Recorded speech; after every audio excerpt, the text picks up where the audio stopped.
एक बार राजा युधिष्ठिर ने घर में अपने चारों भाइयों सहित विदुर जी से प्रश्न किया कि धर्म, अर्थ और काम, इन तीनों में कौन उत्तम, कौन मध्यम और कौन लघु है। इन तीनों को प्राप्त करने के लिए विशेषता किस में मन लगाएं? आप अपने अपने अनुभव से इस प्रश्न का उत्तर दीजिए। सर्वप्रथम विदुर जी ने धर्मशास्त्रों को स्मरण करते हुए कहना प्रारंभ किया, हे युधिष्ठिर, धर्म से ही ऋषियों ने संसार समुद्र को पार किया है। धर्म के आधार पर ही संपूर्ण लोग टिके हुए हैं और धर्म से ही देवताओं की उन्नति हुई है। धर्म में ही अर्थ की भी स्थिति है। इसीलिए विद्वान लोग धर्म को उत्तम, अर्थ को मध्यम और काम को लघु बतलाते हैं। अतः मन को वश में रखकर धर्म को ही अपने जीवन का प्रधान ध्येय बनाना चाहिए। विदुर जी की बात समाप्त होने पर अर्जुन ने कहना प्रारंभ किया, हे राजन, यह कर्म भूमि है। यहाँ जीविका के साधन भूत कर्मों की ही प्रशंसा हुई है। जितने भी जीविका के साधन हैं वे सब अर्थ प्राप्ति के लिए हैं और अर्थ में ही समस्त कर्मों की मर्यादा है। और इस संसार में अर्थ के बिना धर्म और काम भी सिद्ध नहीं हो सकते।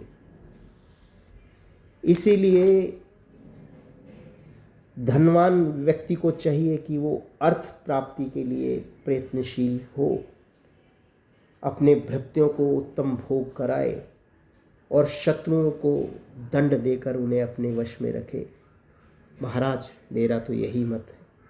अब नकुल और सहदेव भी कुछ कहना चाहते हैं, वो भी कहने के लिए उत्कंठित दिख रहे हैं। ऐसा कहकर अर्जुन ने अपनी बात को विराम दिया। उसके उपरांत माद्री कुमार नकुल और सहदेव ने कहना प्रारंभ किया, हे राजन, मनुष्य को बैठते, सोते, उठते और चलते फिरते समय भी छोटे बड़े हर तरह के उपायों से दृढ़तापूर्वक धन कमाने का उद्योग करना चाहिए। धन दुर्लभ और अत्यंत प्रिय वस्तु है। उसकी प्राप्ति हो जाने पर मनुष्य संसार में अपनी संपूर्ण कामनाएं पूर्ण कर सकता है। इसलिए महाराज, धर्मयुक्त अर्थ और अर्थयुक्त धर्म ये अमृत के समान लाभदायक है। इसलिए हम धर्म और अर्थ दोनों का आदर करते हैं।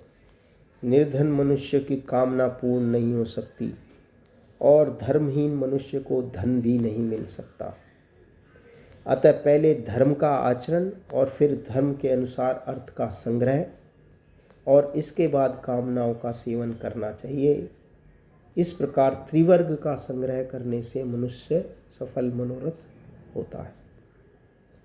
तदुपरांत भीमसेन ने कहना आरंभ किया। उन्होंने कहा, धर्मराज, जिसके भीतर कामना नहीं है उसे ना तो धन कमाने की इच्छा होती है ना धर्म कमाने की।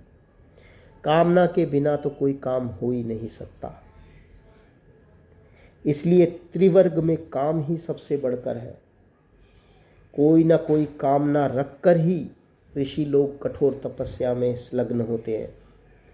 फल, मूल, पत्ते चबाकर, वायु पीकर सावधानी के साथ संयम करते हैं। कामनाओं से ही लोग वेदों का स्वाध्याय करते हैं, श्राद्ध यज्ञादि क्रियाओं में प्रवृत्त होते हैं, दान देते हैं, प्रतिग्रह करते हैं।